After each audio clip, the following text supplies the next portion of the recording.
A ver, creo que ahí está ya. Ok.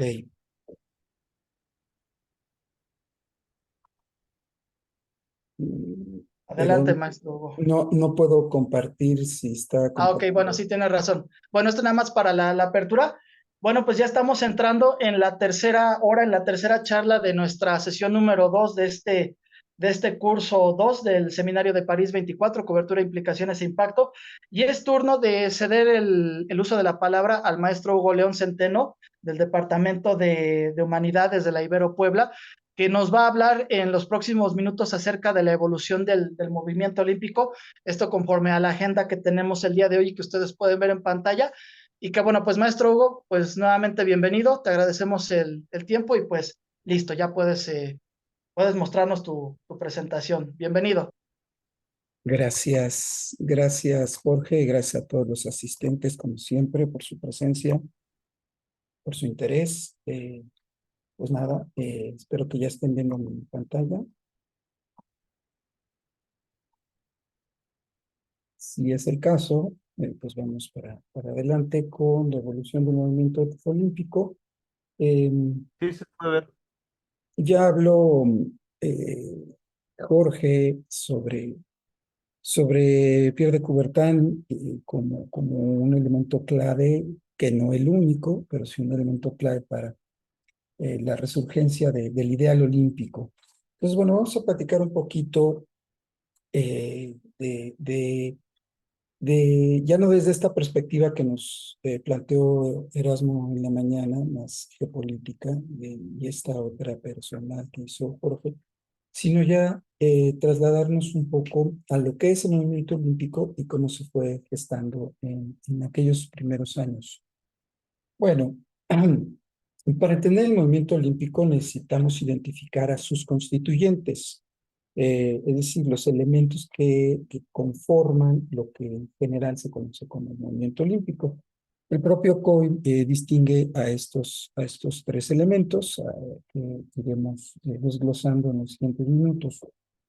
El primero, por supuesto, es el comité, ¿no? El Comité Olímpico Internacional, eh, como gran ente, como gran organismo, ya nos decían también previamente, no asociado necesariamente al gobierno, quizá en sus inicios de repente había más nexos con Francia, pero bueno, decididamente si lo miramos a la luz de la historia, pues el COI pues, es un ente independiente, aunque por supuesto la parte del financiamiento puede haber ahí algunos intereses, ¿no? Sobre todo con NBC, que es el financiante más grande del COI, pues, porque es el que tiene los derechos de televisión para Estados Unidos, y la mitad del presupuesto del COI pues lo pone la NBC. Entonces, bueno, ya podemos imaginar todo lo que eso implica. Pero en fin, entonces, el COI, fundado en 1894, con esa primera asamblea, con ese primer congreso olímpico que se dio en París, decía Erasmo, la Sorbona, donde de una manera un poco, diríamos, prueba-error, pues, de Coubertin empezó a dar cartas, empezó a invitar a atletas, a gente con liderazgo dentro de la sociedad francesa, eh, las incipientes asociaciones deportivas, para empezar a hacer estos acuerdos que eh, desembocaron en los Juegos de 1900 como primer acuerdo. Ya después, como platicaron, pues Grecia intervino y se les asignaron esos primeros Juegos.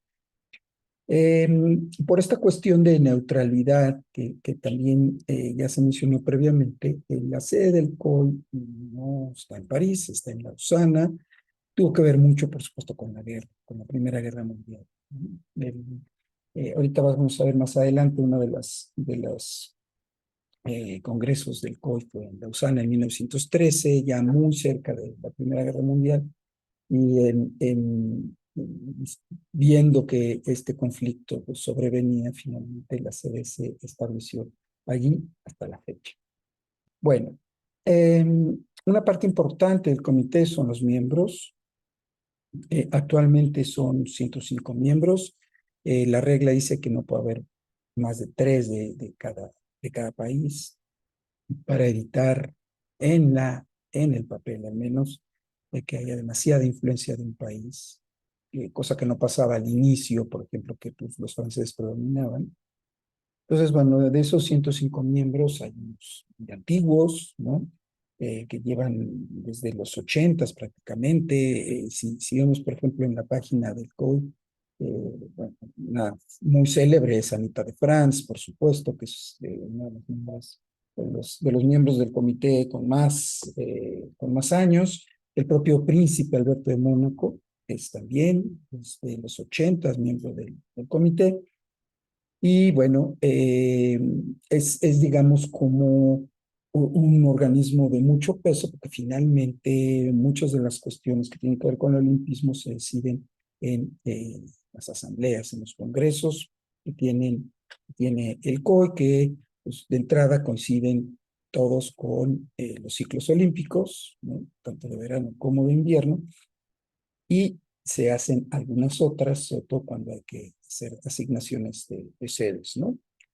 Dentro de estos miembros hay una junta o un board ejecutivo, que son 15 miembros, que es el presidente del Comité Olímpico, 4 vicepresidentes, y 10 vocales, 10 miembros de esa junta, que son los que hacen ya la organización, digamos, de facto del comité, son los que están en Lausana. Los otros miembros, pues evidentemente están cada uno en su país y acuden a las asambleas a discutir, a votar, etcétera, etcétera.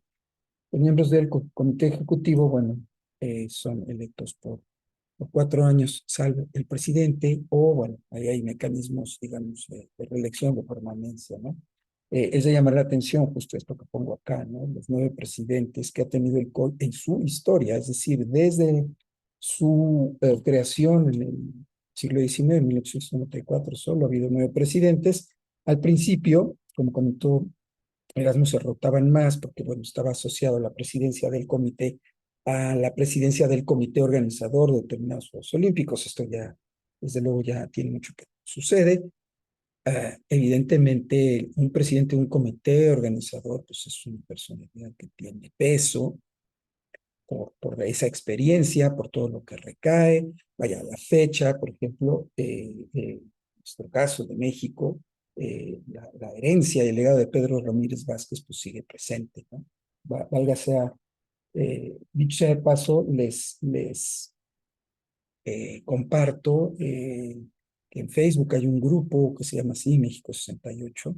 Bueno, estamos, hay varios que nos interesa el olimpismo, y uno de los más activos es el hijo de Ramírez Vázquez. Y bueno, se hacen discusiones sobre el legado de México 68, desde la parte gráfica, obviamente, arquitectónica, urbanística, de organización y demás, ¿no? Entonces, los presidentes de los comités organizadores no necesariamente son miembros del COI, no necesariamente son miembros de la Junta Ejecutiva, son personas que están en la sede y son, con frecuencia se vuelven después miembros del comité, pero son personas que necesitan un talante ejecutivo porque hay que resolver un montón de cosas, ¿no? Ya algún día, cuando tengamos más tiempo, les contaré la anécdota de cómo se repartieron los boletos de los Juegos Olímpicos de México, quién hizo esta distribución de las series, ¿no? Es una anécdota contada por él mismo, por supuesto. Yo la escuché de su propia boca en una conferencia hace muchos años. Bueno, pero el asunto con los presidentes, y me parece que es algo relevante e interesante, es que sí se han mantenido en el cargo. Podemos pensar así tan sencillo como que desde 1952 solo ha habido 5 presidentes del COI, ¿no? Primero Avery Brundage, que estuvo desde los 50 hasta muy entrados los 60, luego le siguió Lord Lanning, a partir de 67, si no mal recuerdo, hasta 80, cuando llegó Juan Thompson Arantes. Bueno, todos conocimos, fue un gran impulsor del olimpismo, un gran impulsor también del papel de las empresas privadas en el olimpismo. Y bueno, además, gran impulsor, por supuesto, de los Juegos de 92 en Barcelona. Y bueno, después de Samaranch, que ya duró hasta los albores del 21, luego Jacques Robert, y después ahora Thomas Bach, 5, desde 1952. Si nos habla de permanencia, se preguntaban en la mañana Erasmo Bonoso a pie a que sí, digamos, el movimiento y el trabajo puede ser continuo, puede ser eh, prolongado, pero a veces también da pie a otras cuestiones que tienen que ver con el manejo del poder, ¿no?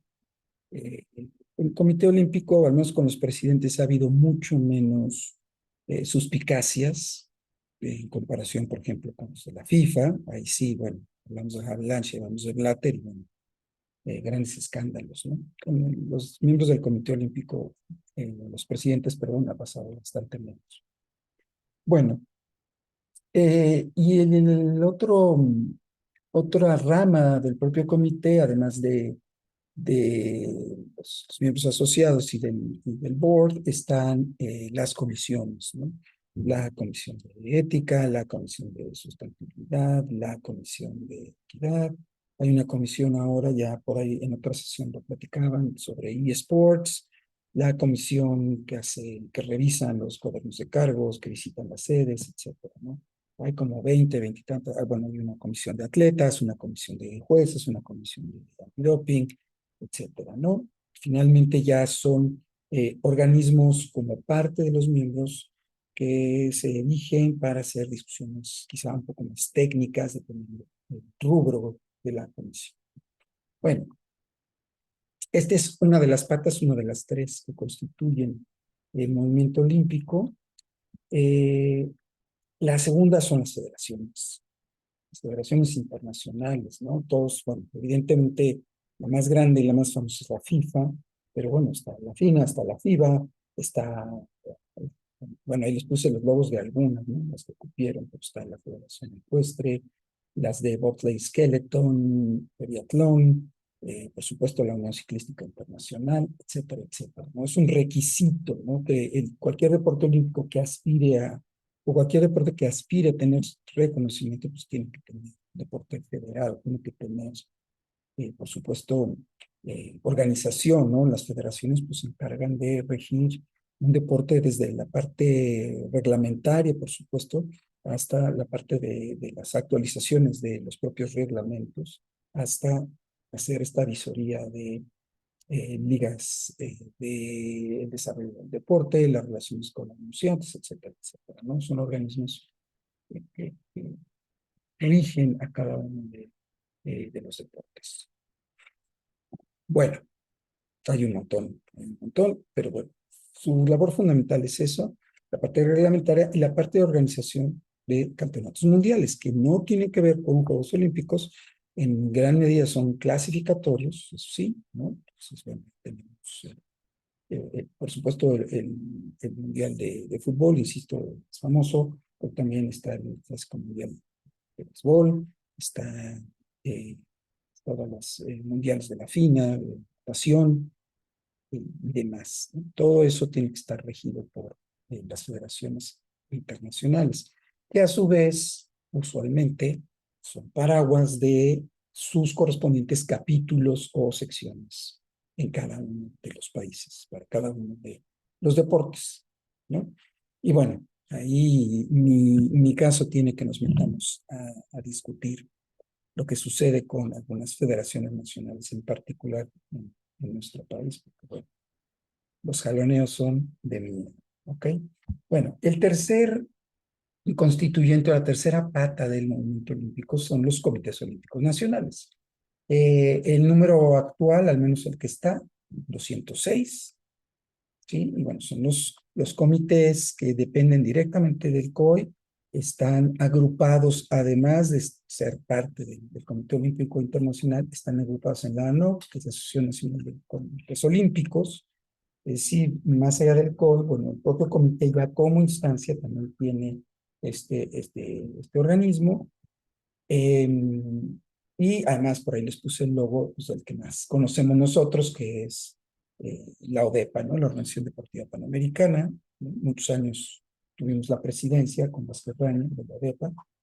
Bueno, eso nos daba cierto peso que nos pueda caer bien a la elección de Vázquez Raña, por su entramado empresarial y demás. Pero bueno, tenía peso ahí, tenía voz. México tenía voz en la ODEPA, ¿no?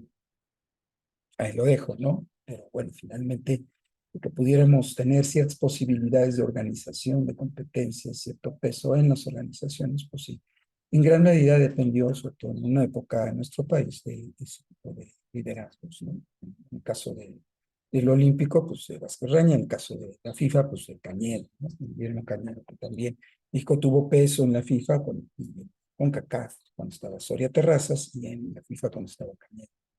En fin, bueno, Comités Olímpicos Nacionales 206. Fíjense, les pongo aquí el nombre de los países porque finalmente también es un factor de convalidación de los estados, ¿no? Es decir, oye, yo ya soy miembro eh, del COI. Finalmente es como un precedente en muchas ocasiones para ser reconocido por otros organismos que no tienen que ver con el deporte, como puede ser ONU, como pueden ser otros, para el reconocimiento. Por eso está ahí el caso de Taipei, ¿no? Entonces, bueno, sí es un jaloneo que se tiene con China, todos lo sabemos, pero bueno, para China-Taipei tener esta membresía y poder competir bajo su bandera en Juegos Olímpicos, pues es una reivindicación nacional importante, ¿no?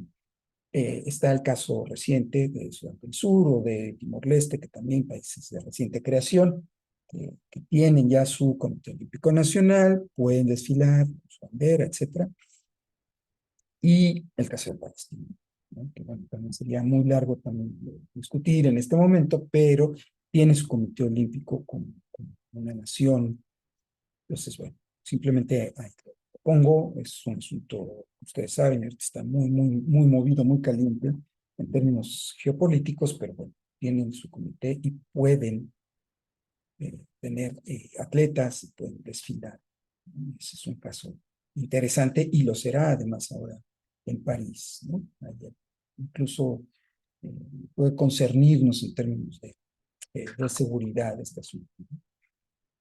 Entonces, bueno, esta es la tercera pata del movimiento olímpico.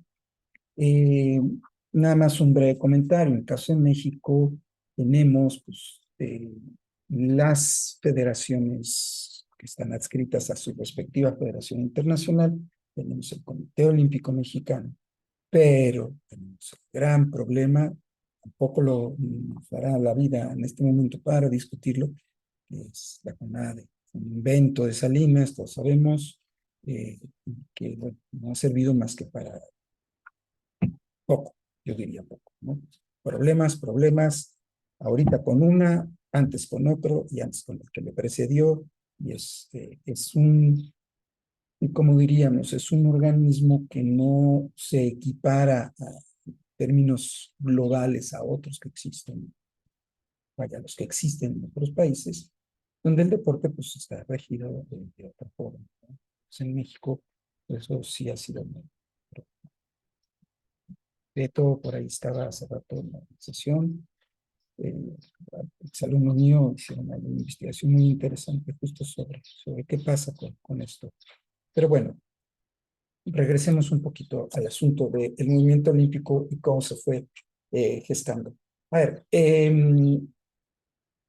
muy de la mano de los congresos, por supuesto, del primero de París, que ya mencionábamos, de este congreso, el segundo de Le Havre, también en Francia, ¿sí? Donde ya eh, habiendo sido celebrados los primeros Juegos, pues se convocó a esta reunión. Hemos de decir que en estos congresos se fue gestando la idea del movimiento olímpico, por un lado, muy a la par de, bueno, ¿qué hacemos con los Juegos, no? Porque, bueno, esta idea era, hagámoslos primero en París, no que van a ser en Grecia, bueno, que pues hagamos de todas formas los de París. Pero, y eso ya lo hemos platicado, la segunda y la tercera edición de los Juegos, pues metidos en las expos mundiales, con su correspondiente dilución, ¿no? En términos simbólicos, en términos de calendario y todo esto, ¿no? Entonces, bueno, por ahí eran las discusiones eh, en los primeros congresos. Ahí hay un hiato, por supuesto, entre Le Havre y Bruselas. El de Bruselas fue hasta 1905. De hecho, iba a ser en 1904, pero bueno, por una cuestión de causa mayor y demás, se llevó hasta 1905, pero allí ya se empezó a discutir porque finalmente estaba esto que Grecia quería hacerse de permanente de los Juegos, ¿no? Entonces, de repente estas asambleas también, estos congresos se hicieron para normar al respecto y de alguna forma también para oponerse a que la sede fuera única, más allá del derecho histórico que podía arguir Grecia, que finalmente en términos deportivos, en términos organizativos, pues no era visto con buenos ojos, ¿no? Entonces, eh, todos estos congresos fueron generando en, las sedes, pero también la discusión sobre el movimiento olímpico y los valores, ¿no? Ahorita vamos a pasar a la Carta Olímpica, que es importante, que finalmente ahí fue donde, o es donde se ha aterrizado esto, ¿no? Entonces, como ahí les mencionaba hace unos minutos, en 1913 el Congreso fue en Lausana, el quinto Congreso. Eh, ya habían pasado los primeros juegos, digamos, eh, cercanos a los que tenemos ahora, fueron los de Londres 1908 y los de Estocolmo, donde ya se vieron varios de los elementos simbólicos que ahora tenemos, donde ya hubo participación de mujeres, donde ya además, por ejemplo, en el Congreso de París en 1906, ya Pierre de Coubertin había discutido el asunto del vínculo de los juegos con la cultura, con las artes. Esto es importante porque, bueno, era parte, ya me lo platicó Jorge hace un momento, de los ideales más allá de solamente atléticos. Para él el asunto atlético era un mecanismo de enaltecimiento humano, ¿no? Y eso va muy de la mano de, desde luego, de la cultura y las artes, ¿no? Entonces, si bien la Olimpiada Cultural tuvo algunos acercamientos, por ejemplo, en los Juegos de París 24, no fue sino hasta 1948, en los Juegos de Londres, después de la guerra, cuando ya hubo actividades paralelas de manera más estructurada en los Juegos, ¿no? Y por supuesto el empuje que le dio en gran medida el trabajo que se hizo aquí también en los Juegos de México en 68, porque además ya hubo una asociación visual y gráfica, ¿no? Y así como todos reconocemos, por supuesto, la iconografía de México 68, ¿no? Esa misma iconografía se llevó a la Olimpiada Cultural. Entonces también había símbolos para los conciertos, para las funciones de danza, para todo lo que se hizo. Bueno, pongo allí también, aquí en la diapositiva, esta nota que es Miguel de Beistegui, porque si queremos hacer, así que paleontología del México olímpico, pues necesitamos necesariamente mencionar dos cosas. Una es Miguel de Beistegui, que era diplomático, que andaba en Europa y demás, que por ahí acaba de sacar, por cierto, la Secretaría de Relaciones Exteriores de su archivo, un documento que por ahí lo tengo. Yo creo que ese se los voy a subir al Drive, donde se relata la presencia de México en los Olímpicos a partir no solo de sus atletas, que tratamos a eso, sino de sus diplomáticos, ¿no? Entonces, el caso de Miguel de Beristain fue miembro del COI desde 1902. Si nos vamos a las fechas, pues en realidad la primera delegación olímpica mexicana fue hasta 1924. Claro, aquí andábamos peleándonos con Don Porfirio, con etcétera, la revolución y demás. Entonces no había forma de que fuéramos a Estocolmo, que fueron los Juegos eh, del 12, y tampoco se pudo ir a Amberes, sino fue hasta París. Sin embargo, sí hubo presencia de mexicanos en Juegos Olímpicos, incluso antes de Miguel de Beistegui, que es aparte de los atletas, con esta famosa medalla que se obtuvo en el polo en los Juegos de 1900. Es la primera medalla que ganó México en los Juegos Olímpicos. Claro, el asunto era que era un equipo, eran tres mexicanos y un estadounidense, y todo digamos, cuestión específica que presentaron esos juegos asociados a los Juegos Mundiales. Pero bueno, ahí está el caso de los Congresos Olímpicos, que fueron, insisto, muy importante por las discusiones de qué sí y qué no era el olimpismo, a qué iba a estar asociado y a qué no. Y eso dio pie justamente a la Carta Olímpica. Apareció como tal esta imagen en 1908, cuando los Juegos de Londres, los primeros Juegos de Londres, y donde se aterrizan los valores del olimpismo. No solo los valores abstractos, ¿no? Estos que hemos mencionado, que de repente parecen a veces muy aspiracionales o muy idílicos, sino también a la propia organización del COI, a la propia relación que se tiene en términos de políticas con medios de comunicación, con derechos de televisión, con patrocinadores, con atletas, con jueces, con federaciones, eh, etcétera, etcétera, etcétera. Está ahí en el sitio del COI, la Carta Olímpica, la actual, pues la que rige el comité actualmente, y desde luego está esta parte del núcleo ideológico, como cualquier organismo que necesita su núcleo ideológico, misión, demás, filosofía, pues ahí está en la Carta Olímpica, que data pues ya de más de un siglo. Es importante esto porque finalmente pues es la Constitución, es decir, es el libro, el documento no solo fundacional, sino el documento operativo donde se ponen las reglas del juego, ¿sí?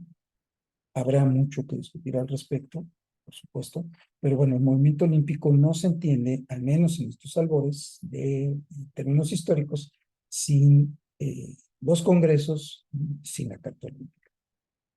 Después vino todo esto que también nos comentó Erasmo por la mañana, de la geopolítica, sobre todo las guerras y sobre todo la emergencia de partido nazi para los Juegos del 36, ambos los inviernos los verano. O nos acordamos siempre de los de Berlín, pero nadie se acuerda de los de invierno de Garmisch-Partenkirchen, que también fueron en Alemania. Y bueno, es un periodo durísimo para los olímpicos, estaban a punto de desaparecer,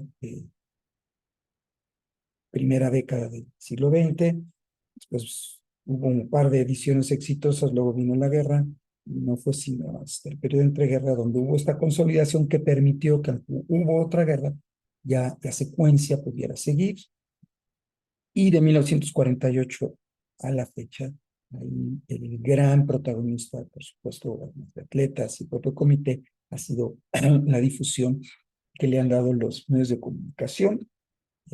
Ya lo vimos en nuestra sesión cuando platicábamos de Olimpia, ¿no? Con el cine.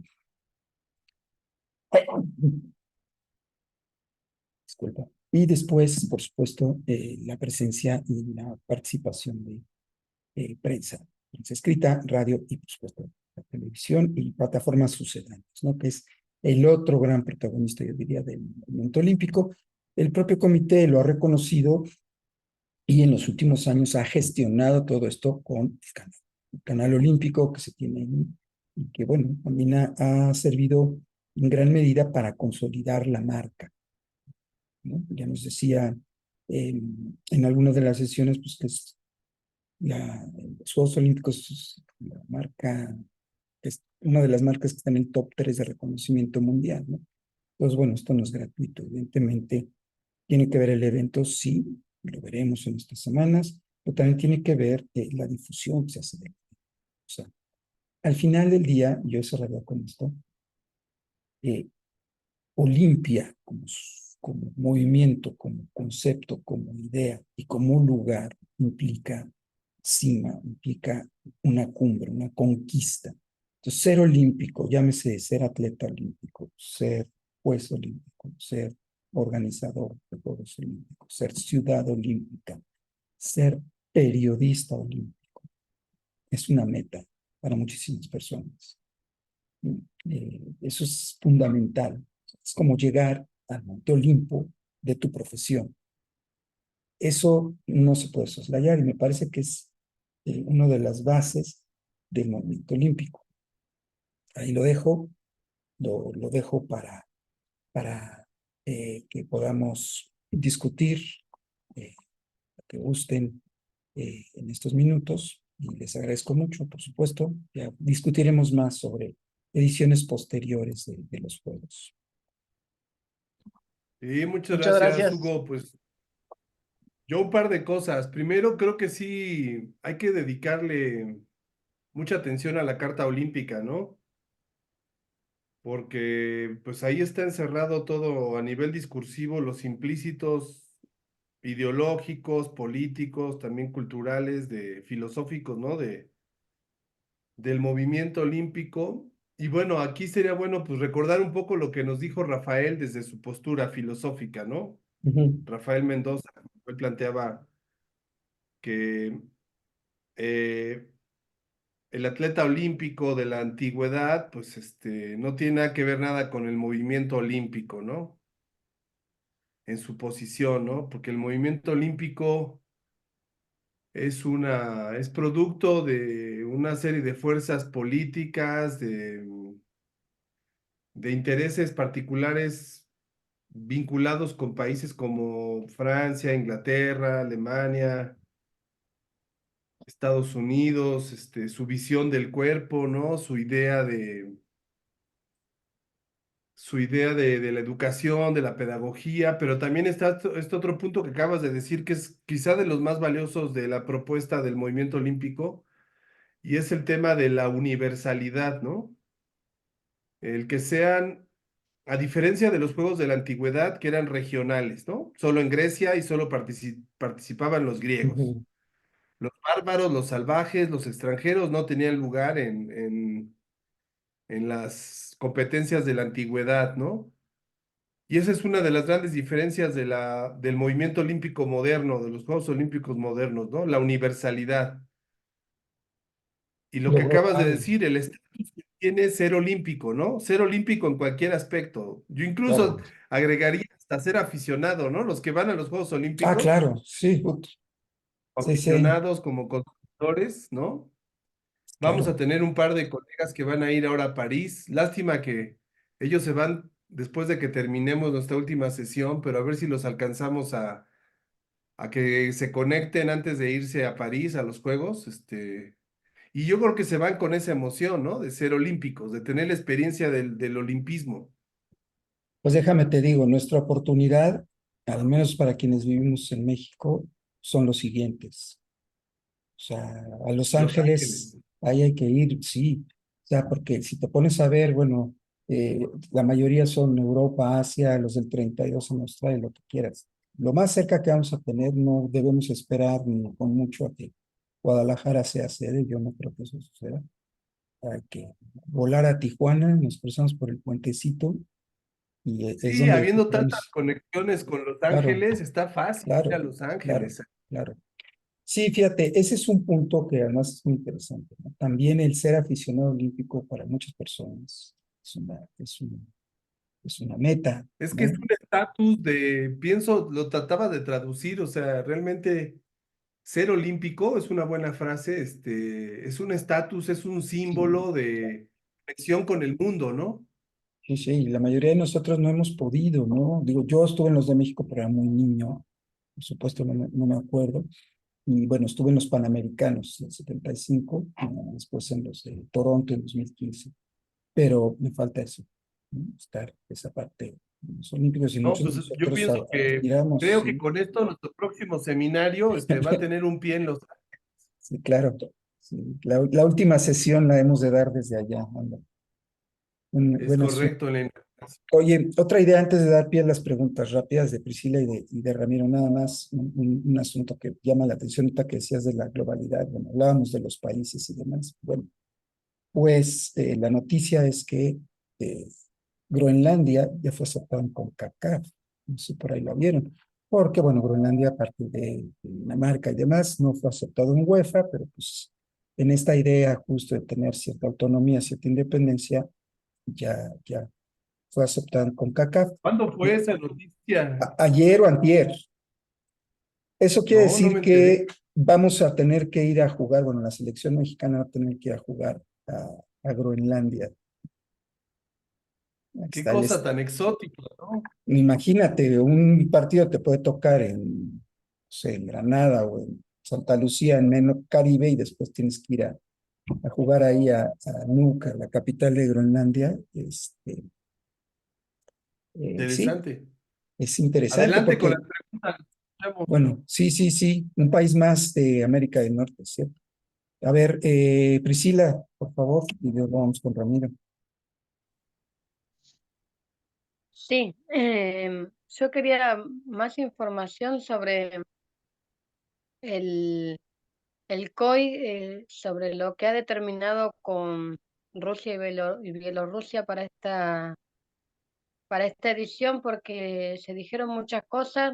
Supuestamente el COI los prohibió que fueran a las Olimpiadas, pero hay quienes pedían que vayan los atletas sin bandera, Ujú. y que no tuvieran relación alguna con Putin o con el ejército, pero solo querían que vayan los atletas individuales Los y no los equipos. atletas en equipo, sí. Sí, Porque todavía se dice mucho, algunos dicen que van, otros dicen que no van. Quería saber si ustedes tienen más información acerca de ese tema también, porque es importante. la decisión salió hoy hace unas horas, fíjate, ya se dio el estatus de atletas neutrales a como 25 atletas, 14, 15 rusos y los demás bielorrusios. ¿Qué significa? Bueno, que van a poder competir a título individual bajo la bandera olímpica, pero sí podrán ir, no equipos, atletas individuales. Hoy fue la decisión, ya digamos oficial, por ahí ya está en las agencias y demás. Eso quiere decir que, Ah, bueno, tendremos sí atletas que, bueno, en efecto, está la discusión de que ellos no tienen necesariamente la culpa de las decisiones de sus regímenes, es por que es un verdad, lado. no tienen la culpa, sí. Sí, y hay atletas, mira, pensemos, ¿no? El caso más evidente, al menos desde mi óptica, son las y los tenistas, ¿no? Muchos de ellos tienen la nacionalidad rusa, pero son hechos, usan el circuito, muchos viven en Florida y en la academia de Nico Lettieri se hicieron tenistas, tienen la nacionalidad, ¿no? Entonces, es lo único que tienen, digamos, de rusos, ¿no? Entonces, eh, entonces mira, yo creo que es una decisión que se veía venir y que me parece que es así un poco eh, la salida más diplomática del asunto, ¿no? Yo creo. Pero sí, ya está Bueno, confirmado. muchas gracias. Seguramente el Ah, número listo, no podría lo había crecer, visto hoy. el número Sí, podría crecer, el número de solicitudes podría crecer de aquí a los Juegos, ya que se abrió esa puerta. Claro, los atletas pues tienen que demostrar justo eso, ¿no? Que no hay ningún vínculo con el jerarca ruso y demás. A ver, vamos con Ramiro. Gracias, Hugo. Buenas tardes a todos. Preguntarte, ahora que hablabas de los valores del olimpismo y me mencionaste el 78, Nos cortó un poquito, no sé si fue solo a mí. sí, a raíz del 68, que está muy evidente de este mega evento, el legado, ahí está mejor. Sí, ahí Sí, ya. preguntarte del 68, sí, ¿qué legado detectas tú en cuanto a valores del olimpismo que dejó el 68 en el deporte en México, en las diferentes federaciones, sí, o sea, más allá del legado de los estadios, de la infraestructura, ¿qué consideras tú que quedó como valores de 68 hacia adelante en los deportistas y los encargados del deporte en México? Poquísimo, así, en pocas palabras. O sea, el legado fuerte de México fue la organización, el legado gráfico, el libro, la exposición, que yo ahí tengo el libro de México 68. El legado de las instalaciones es muy bueno, es de las ciudades que mejor pudo conservar las instalaciones, cuando muchas son inviables en términos de conexión unas con otras, ¿no? Pero eso tiene que ver más con la Ciudad de México. En términos organizativos, alcanzó esa ola, sí, para México 70, México 71. Por ahí ya salió la película, por ahí se las recomiendo, la del Mundial Femenil de México 71, la produjo Serena Williams. Por ahí me está llegando por ahí el anuncio. Se puede ver y pagar en un sitio, se los voy a conseguir, de ese Mundial, el de la Peque Rubio y todas esas, ¿no? Así se llama, así, 71. Y ese legado pues siguió todavía para Juegos Panamericanos 75, Universiada 79,